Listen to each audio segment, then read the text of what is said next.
song by Stephen Collins Foster tells the story of a bright-eyed, spirited young woman named Nellie Bly, who was longed for by the singer. Nellie Bly of this song, whom the singer of this song claims he would do anything for, has a heart as warm as it can be and a voice like a turtle dove. This song would be the inspiration for a young, ambitious journalist named Elizabeth Jane Cochran, whose pen name would become Nellie Bly.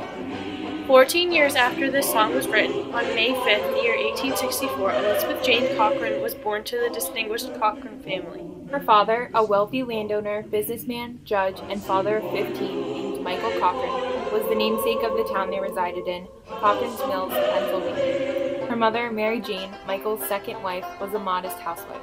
Growing up, Elizabeth Jane Cochran, nicknamed Pinky, was a spunky and bold young girl.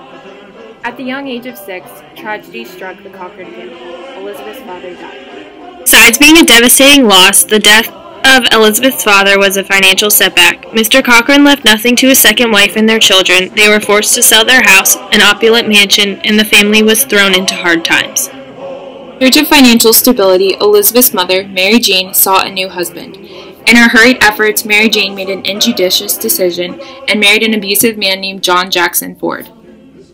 Mary Jane would later file for divorce in 1878. With the testimony of her stepfather being an abusive drunk, Elizabeth helped her mother win the case. At the age of 15, Elizabeth, in search of a way to support her family of 6, attended the Indiana Normal School to study to become a teacher. Teaching was one of the few career fields open to women at this time. Fortunately, after one short semester, Elizabeth was told she no longer had the finances to continue her education at the school. She was forced to return home. After she and her mother moved to Pittsburgh, Elizabeth began helping run a boarding home. Elizabeth continued assisting at the boarding house for the next 7 years. While struggling to find a full-time job, Elizabeth would entertain herself by reading the newspaper. One series of columns Elizabeth read was by the Pittsburgh Dispatches, the Quiet Observer, the pen name for Erasmus Wilson, the most popular columnist in Pittsburgh. Erasmus Wilson wrote of women and how their place was in the home. On one occasion, he referred to working women as a monstrosity. Enraged because she knew of many women who worked to survive, Elizabeth immediately wrote a letter to the publisher. The publisher was captivated by Elizabeth's letter and right away offered her a job as a journalist. Because of her gutsy demeanor, Elizabeth Cochran was given the pen name Nellie Bly after the song by Stephen Foster. Bly's first column was about the poor working girls of industrial Pittsburgh, and she followed with a series about the factory women. Despite her ambitious attitude toward problems in society, the editor confined Bly to the women's page and gave her topics of flower shows and fashion. In an effort to expand the topics of her columns, Bly requested a trip to study the lives of the Mexicans. Bly's request was granted and she was sent to Mexico. While in Mexico, Bly would write about the lives and the cultures of the Mexicans and send them back to the Pittsburgh Dispatch to be published.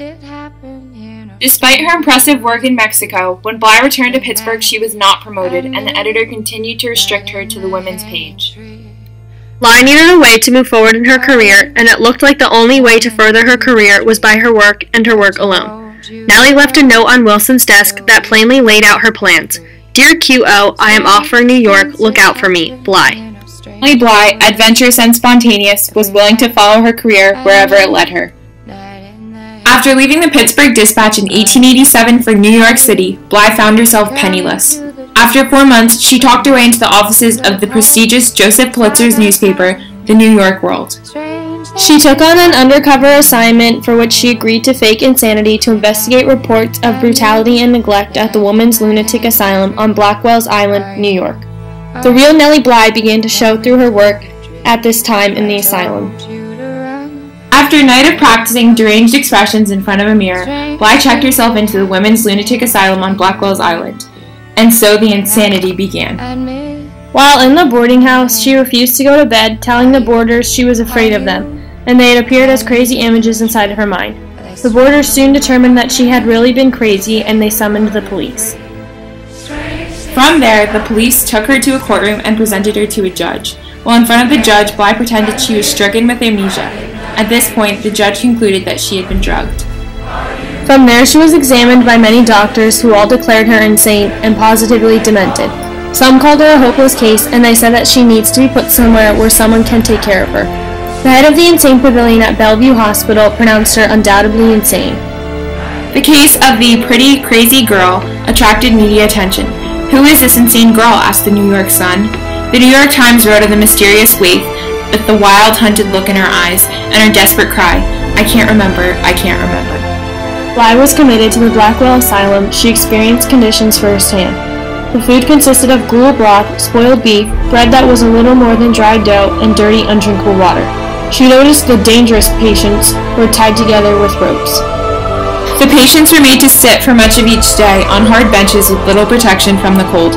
Waste was all around the eating places, rats crawled around the hospital, the bathwater was frigid, and buckets of it were poured over their heads. The nurses were obnoxious and abusive. The nurses would tell the patients to shut up and beat them if they did not. As Bly got to know some of the other patients, she became aware that some of the patients in the insane asylum were as sane as she was. The effect of her experiences in the asylum, she wrote, "What, accepting torture, would produce insanity quicker than this treatment? Here is a class of women sent to be cured. I would like the expert physicians who are condemning me for my action, which has proven their ability to take a perfectly sane and healthy woman, shut her up, and make her sit from 6 a.m. until 8 p.m. on straight back benches. Do not allow her to talk or move during these hours. Give her no reading, and let her know nothing of the world or its doings. Give her bad food and harsh treatment, and see how long it will take to make her insane." 2 months would make her a mental and physical wreck. My teeth chattered and my limbs were numb with cold. Suddenly, I got 3 buckets of ice-cold water, one in my eyes, nose, and mouth. After 10 days, Bly was released from the asylum. She later wrote and published a book called 10 Days in a Madhouse, causing her to have a lasting fame. The physicians working at the asylum, embarrassed, fumbled around to find an explanation pertaining to how so many professionals had been fooled. Later, a grand jury launched its own investigation into conditions at the asylum, inviting Bly to assist.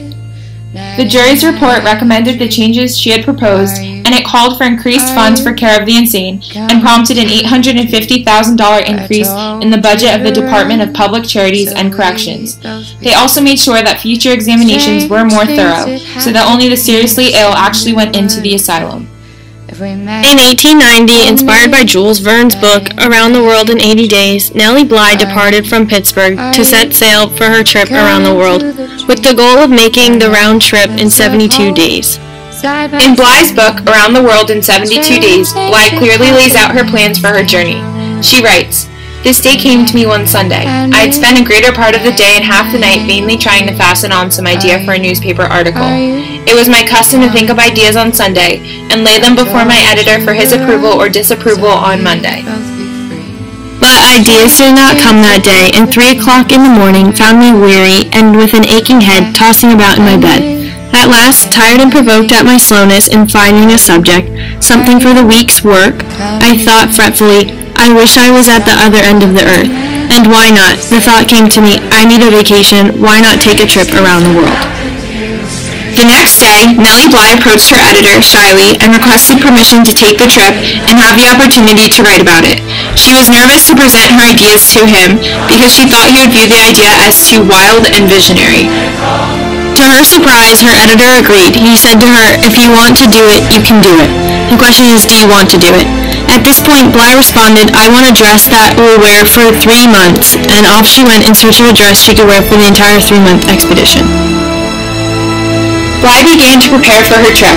In her books, she states that packing was the most difficult undertaking of her life, with so much to go into so little space. Interestingly, one day prior to her departure, the Pittsburgh Dispatch editor approached Bly and told her of his inauspicious dream.